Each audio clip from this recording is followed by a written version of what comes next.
Have you ever thought about building your own PC? If you have, and you can use a screwdriver, then all you need is a little know-how. Now the first bit, I can definitely do. The second, well, that is what I'm here to find out. Stay tuned and we'll take you through all the steps to make your own custom PC. Well, I've never built a PC before, so I'm pretty excited. So let's get on with it.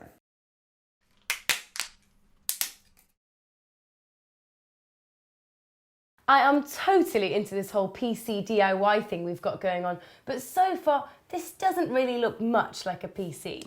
Well, once we put it in a case, hopefully things will start to look a little more familiar. So just to recap, in our first part, we picked our components and installed them in our chosen motherboard. Now that's done, we need a case to put it in. So will any case do? Pretty much. They all use a system called ATX, which is a universal standard, so everything will fit together. The only thing you need to look out for is micro ATX, which is a smaller form factor. You can put a micro ATX board in an ATX case, but not the other way around. There's just not enough room. So how about this case that I have here? Yep, that works. Excellent. So what next? Every motherboard has a different arrangement of ports, so it comes with a panel like this, called an I/O shield, so it can work with your specific case. So the first thing is to click it into the empty space at the rear of the chassis. So I better do this just in case you break a nail. All right, that's in. Okay, well next we need to make sure there's a gap underneath the motherboard so it can't short circuit against the case. You'll either find a pack of brass risers in the box with the case, or some have them already laid out for you. In our case, we need to install these ourselves, lining them up with the holes on the motherboard.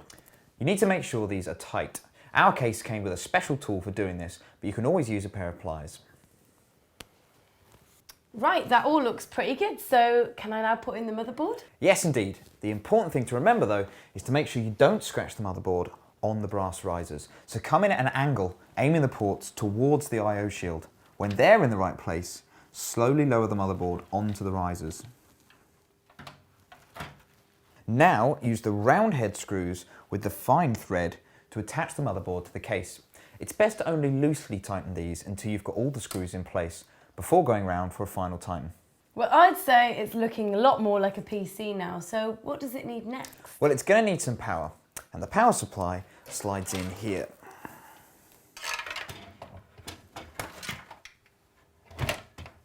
Then you need to screw this into place. Right, got it. So I'm guessing now we have to wire everything up.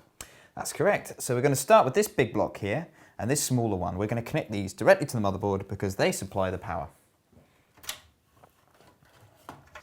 Now the other connectors are for different components and we'll do these as we come to them.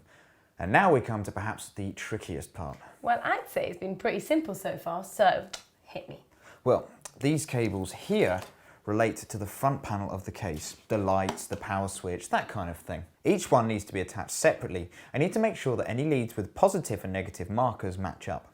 Looks a bit like a fiddly job. I mean, surely there's some shortcuts. Well, you do need to keep an eye on what goes where, but this Asus board does come with a plastic block that makes your life a little easier. Rather than having to scramble around in the cramped space trying to connect everything up, you just plug them onto here first and then attach them all in one go. Okay, that's not so bad. Anything else to hook up bottom in here? Well, if there are any USB ports or audio connections on the front, then we'll need to connect those too. These are a small block. Now there'll be a missing pin, so it'll only go on one way. Okay, that's done. So, what next? Fans. Wow, don't need any more fans, we've already got loads. But you don't have any case fans, which you'll need if you want to keep your PC cool. Just connect each one up to the pins on the motherboard nearest. Okay, nice. So, where now? Well, that's it for this part.